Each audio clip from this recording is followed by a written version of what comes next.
Hello, everyone. Welcome back to another episode of the Weekend Charts. I'm your host, Charlie Bilello, bringing you the most important charts and themes that I'm seeing today in markets and investing. If you're watching this on YouTube, take a quick moment, hit that subscribe button for all the latest content from us. A lot to talk about today. We're going to discuss earnings, the divide in terms of earnings between companies that are viewed as immune to tariffs and other companies that are viewed as being impacted by the tariffs. A technical recession, that's the question people are asking after the GDP report this week. We'll discuss that. Will the positive jobs report keep the Fed on hold? My answer is definitely yes for the FOMC meeting in May. But the labor market is cooling. We know the Fed moves with a lag, and there are some signs that the labor market is cooling. So perhaps the Fed in a few months is going to change their tune in terms of cutting interest rates.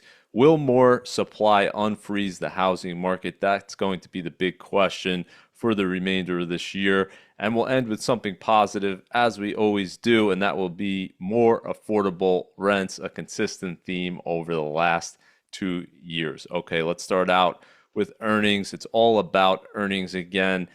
For a little while, all anyone could talk about was tariffs, and then all of a sudden, earnings became front and center. There was not anything really new in terms of the tariffs, but stocks started to respond more to earnings than news about tariffs. And this is what the S&P 500 now has looked like. It's pretty remarkable since that Liberation Day announcement back on April 2nd. So it's been a month since then. And the S&P 500, as I'm talking right now, on Friday here is actually higher than the Liberation Day announcement. Pretty incredible. Of course, we had a huge move lower, and we had an 18% rally now off of the lows. But over the past week and a half, it's really been earnings front and center. And as the earnings have come in for the first quarter, I think that calmed a lot of people. And in terms of the new tariff news, there hasn't been anything new that's been viewed as particularly negative. So what we've seen is the markets move higher and volatility move lower. Volatility, most mean reverting series that you'll see in the financial markets. And when it spikes, it's only a matter of time before it comes back down. And it usually comes back down very, very quickly. We're seeing that once again here over the past few weeks. We've seen one of the biggest volatility crashes in history.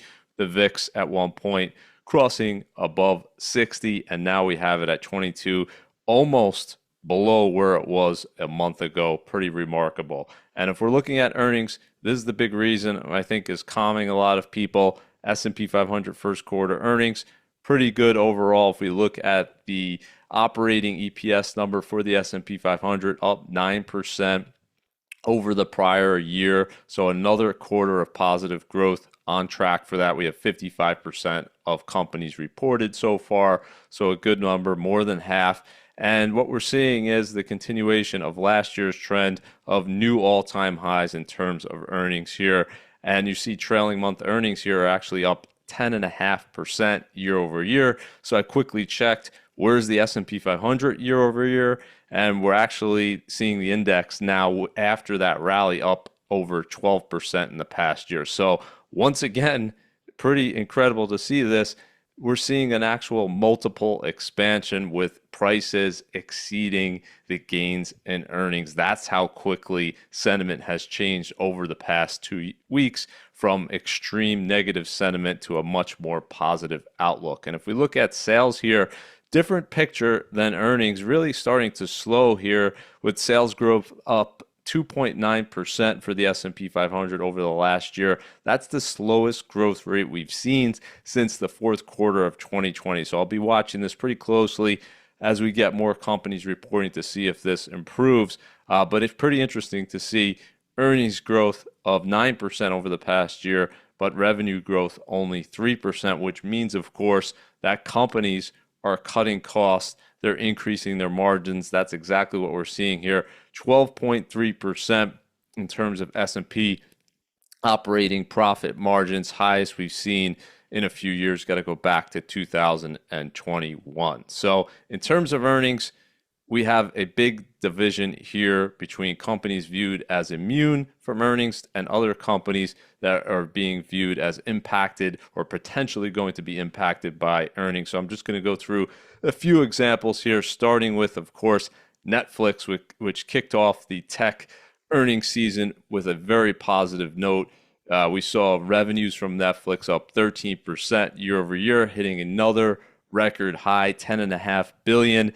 And net income, and this is really important, obviously, just blowing up here, much higher, 24% higher, 2.9 billion, another record there. And what we saw in terms of profit margins for Netflix, 32%, a new record high on a quarterly basis. A year ago, 28%. So huge margin expansion for Netflix. And really the narrative surrounding Netflix has been, well, Netflix is going to be immune from tariff related impacts, so it's not importing goods like many other companies, doesn't have a big reliance on international imports, obviously. So people are assuming Netflix is just going to continue chugging along. And Netflix, as we talked about last quarter, raising prices, but not losing subscribers. So pretty impressive in terms of their pricing power to see them continue to increase their top line growth and bottom line growth in spite of the fact they're increasing prices pretty rapidly over the past few years. And we're seeing this in terms of the stock price, the divide here between Netflix and the S&P 500 year to date. Netflix up around 30% here, with the S&P 500 down a few percent. And Microsoft, similar story, obviously, software being less impacted by the tariff situation. And you just saw huge growth again from Microsoft, 13% over the past year, hitting a new record high for revenue, 70 billion. Net income also hitting a record there, 18% growth year over year. And what we're seeing in terms of Azure and cloud service revenue beating expectations, a lot of people focused on that, 33%.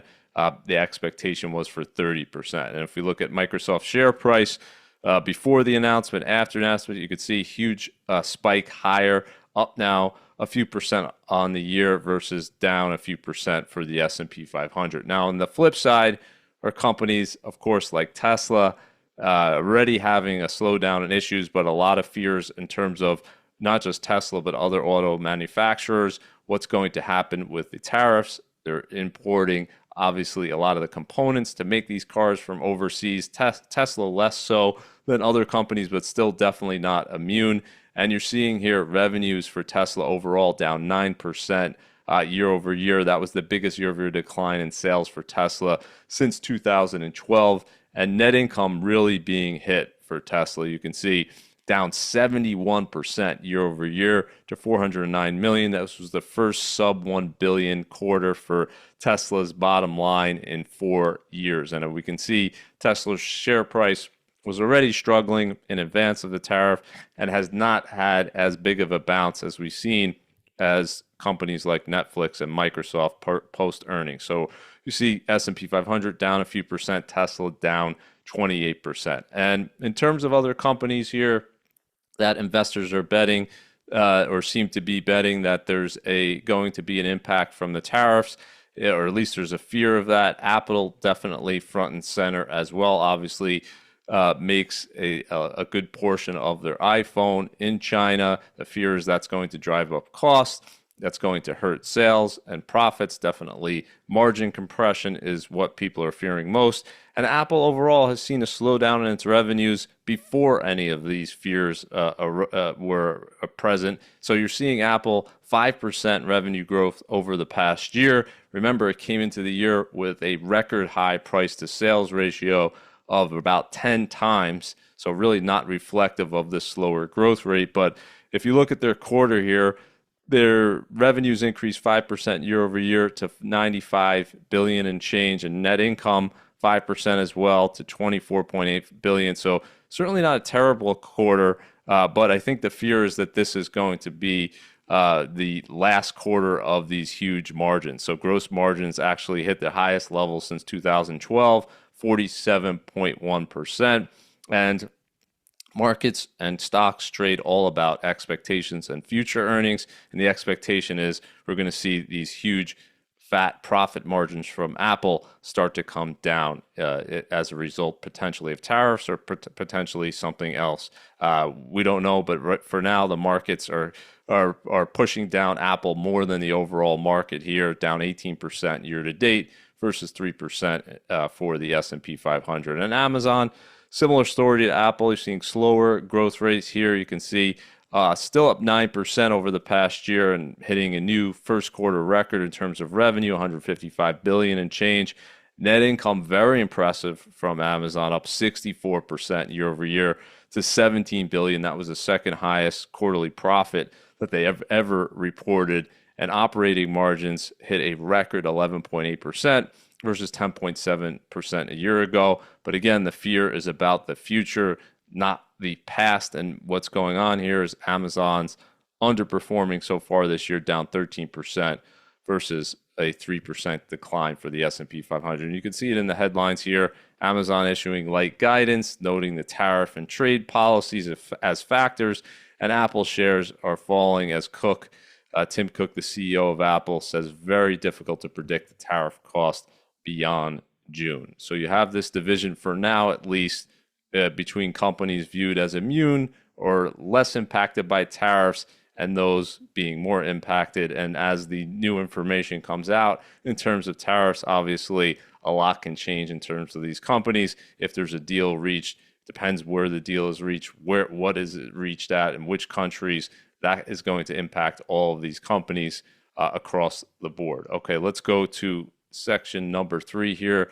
Is this a technical recession? We got a GDP report, which as expected showed a decline in real GDP. We've been talking about this for a few months now. The Atlanta Fed was projecting a negative number. That's exactly what we got, negative 0.3%. So not a huge decline. And as expected, all of the decline really was a result of the decline in net exports. So the fact that businesses in the U.S. were front-running the tariffs and really importing a lot more goods than they usually would have in Q1, and that caused this big contraction. You can see here the net exports, 4.8% negative number in terms of percentage points, detracting from real GDP. And you could see, other than the federal government, which also detracted presumably because of the Doge cuts, a small detraction here, not a huge number, negative 0.3%. Other than that, the other factors here, all positive. We look at residential investment, state and local government, consumer spending on goods, services still pretty strong here, non-residential investment, and private inventories, you can see, getting a boost, presumably because people are buying these goods ahead of the potential price increases from tariffs. So really the question is this just going to be a technical recession? Let's say we get another negative print in the second quarter because of a similar situation where we see this big decline in net exports. If that's the case, is that really a recession? Well, it depends how you define it. If you define it as 2 consecutive quarters, then yes. But the NBER, who is the official arbiter of recessions, looks at more than just the real GDP number. They're going to want to see other things like a decline in employment, a decline in real consumption in the U.S. We're not just seeing that just yet. But in terms of defining it for the betting markets like Polymarket, well, they're defining it as any number of things, including 2 consecutive negative quarters or an official announcement from NBER in terms of saying there's going to be a recession at some point this year. And they're saying the odds, at least for now, are 62% of that happening. Now, this is going to change wildly, of course, as we get new information in the second quarter. Is there going to be a trade deal reached? Do we have any confirmation in terms of that net export number? All of this is going to impact the markets here in terms of predicting a recession. But for now, the financial markets, the equity markets seem to be saying this is going to be a typical recession where we see job losses, where we see unemployment rate spiking, where we see the consumer really pulling back and earnings getting hit.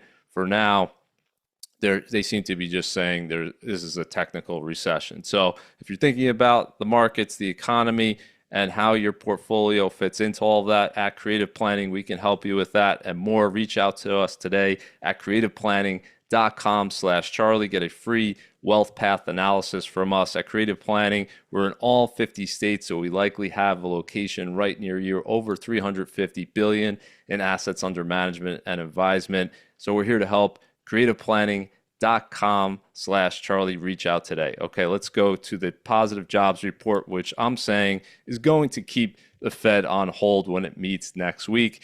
What we saw was the 52nd consecutive month of jobs gains in the U.S. That's the second longest streak in history in terms of this non-farm payroll number. So pretty long period now of job growth. 177,000 jobs were added in April. That beat expectations, which was for 130,000. I don't put a lot of weight on any one month because we tend to see huge revisions, but nevertheless, people were expecting a weak number.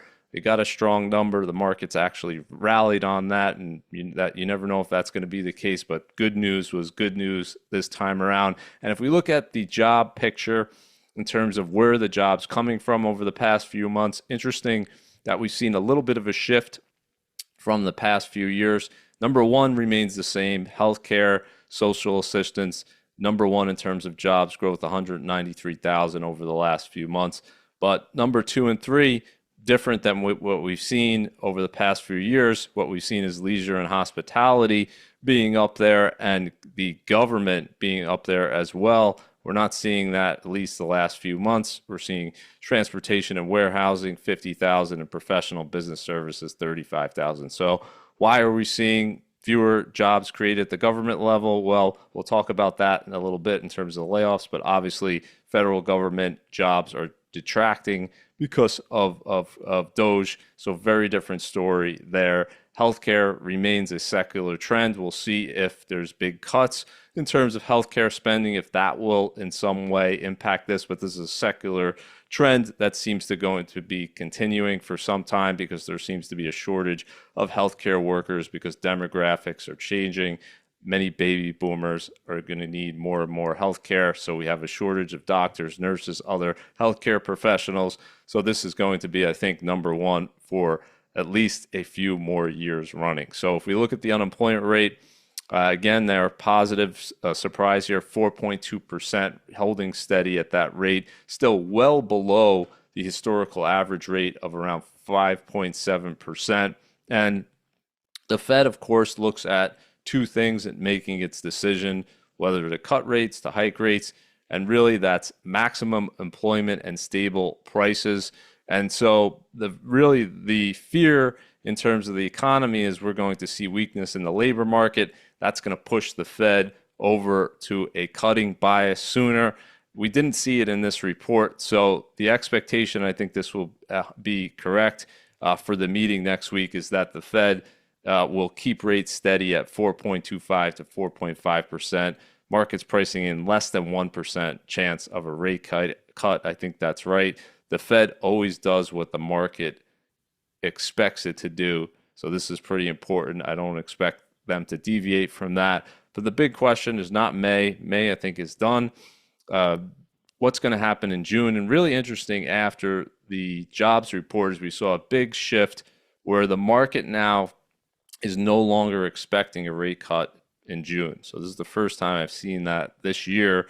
And partially a function probably of the S&P 500 and markets rallying back. So you no longer have that weighing on the Fed in terms of financial market reaction to the tariff situation, but also looking at those employment numbers and looking at the fears, potential fears of inflation from the uncertain tariff position. I suppose market participants are saying, well, maybe the Fed will wait just one more month, wait until July before they cut. But this is too far away. We're looking at June 18th. Between now and then, you're going to get a lot of data points, and this is going to shift. And any comment that the Fed makes next week, let's say they start telegraphing they're going to cut in June, well, obviously that's going to have a huge impact on this as well. We know the Fed wants to resume cutting interest rates, but they just need the opportunity to do so. So they need the right set of data points. What that is exactly,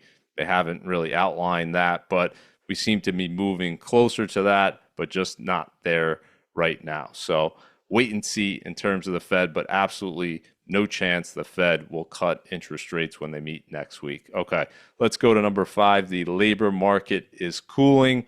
So we have a strong jobs report, better than expected, but that's just 1 month. If we pull back and look at the trend, what we're seeing is the labor market is really continuing to normalize, continuing to cool here. First, let's look at job openings. So the JOLTS data here, you can see trending lower over the past few months here. And if we look at the number of unemployed people in the US, you can see that's no longer going down. It's kind of gone sideways. And the interesting thing is the gap between the two now is at the narrowest level that we've seen since April 2021. So there's only a 110,000 difference. So 110,000 more job openings than unemployed people in the US. And I suspect in the coming months, we're going to see these cross over. That doesn't mean that you're in a recession, by the way. We saw for a long period of time in the 2000s here and a long period of time after the financial crisis where the number of unemployed people was much higher than the number of job openings. So that's not an exact signal, but I think it's just a signal that the labor market is cooling. We no longer have this situation that we had a few years ago where it was really the tightest labor market in history. We had 6 million more job openings than unemployed people back in March 2022. And now we're almost at equilibrium. I suspect if we're looking at real-time data, we probably are already there. And I suspect this will cross over. Now, another way to look at it is simply look at jobs created on a year-over-year basis. So instead of looking at that 1 month number, what have jobs done over the last year? And you can see here we're 1.2% increase. So still growing in terms of payrolls, but at a much slower rate and really back to pre-COVID levels. Historical average is around 2%. So this indicates to me a slower labor market, cooler labor market. And in terms of the layoff data, this is obviously highly influenced by Doge, but point this out nonetheless that so far this year, if we look at the first 4 months of 2025, we've seen 602,000 job cuts.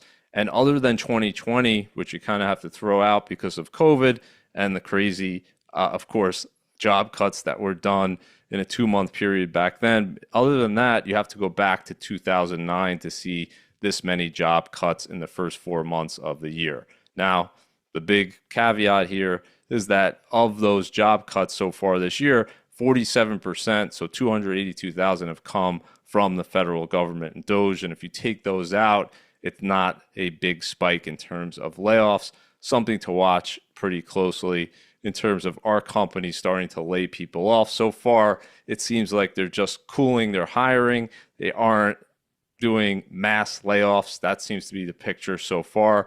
But it'll be interesting to see the next few months if there's any impact from the tariffs, from fears about the economy, if that's actually starting to cause potential layoffs. Hopefully, that's not the case. Okay, let's go to number 6 here. Will more supply unfreeze the housing market? The housing market's been frozen for a few years now, and we see that in any number of data points, but really just looking at activity, looking at existing home sales, they plummeted a few years ago and they've remained low. And if we look at the past year, they're actually even lower than last year, and last year was very low. So they were down 6% in March, biggest drop since 2022.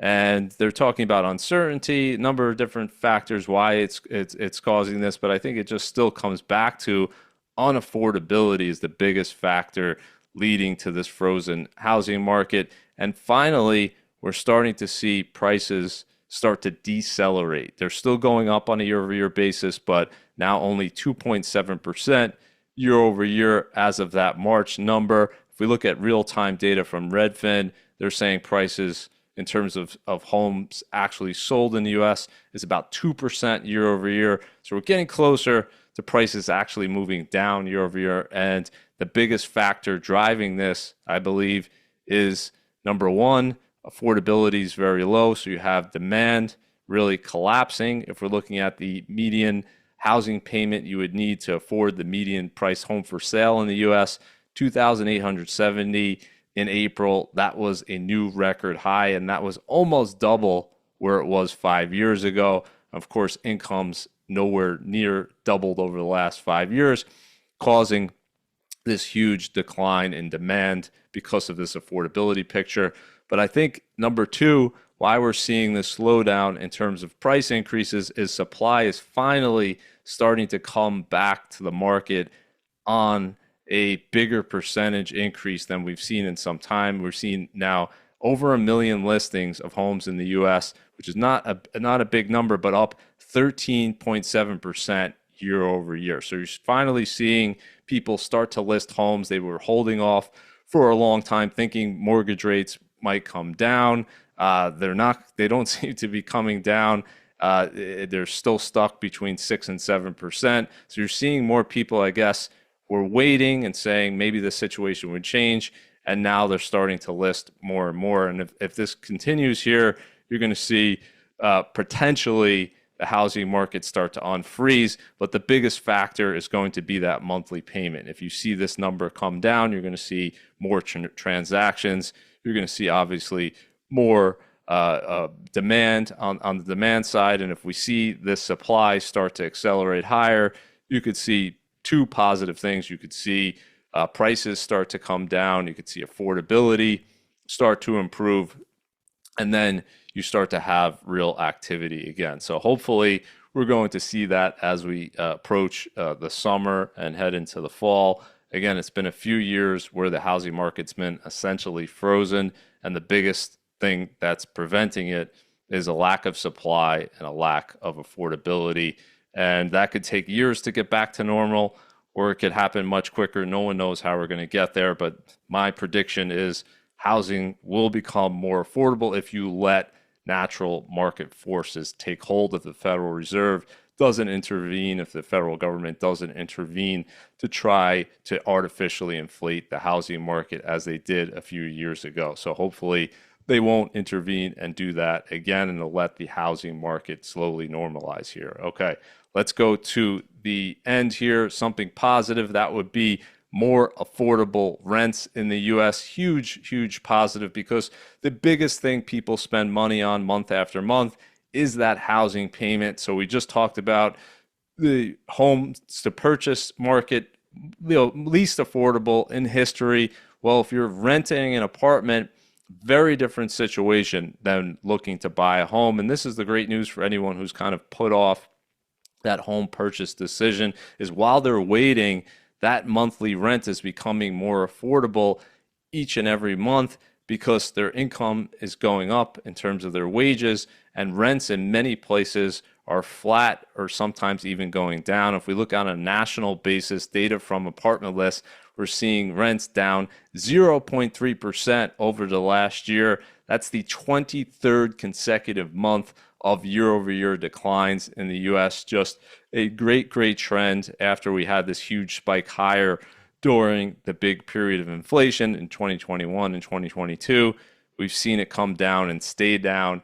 And the expectation, at least my expectation, is for this to stay relatively flat to down, because we're seeing vacancies in terms of apartments continuing to increase here. 7%, which is the highest on record. Data goes back to 2019, so above where we were during the peak COVID levels in terms of vacancies. So more supply in the rental market means less ability for apartment owners to raise prices. And what we're seeing here is the impact from a huge multifamily construction boom that we had in 2021, 2022, and into 2023. You can see here hit a record high in terms of multifamily construction units.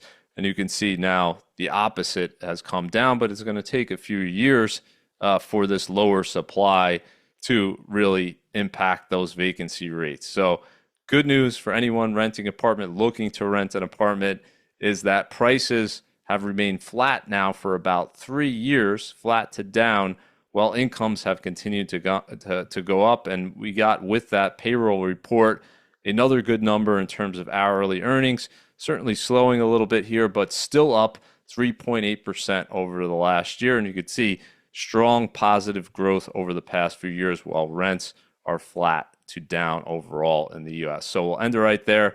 Thank you, everyone, for joining me on the Week in Charts. If you're watching this on YouTube, hit that subscribe button for all the latest content from us, and have a great weekend. And I'll see you next time on the Week in Charts.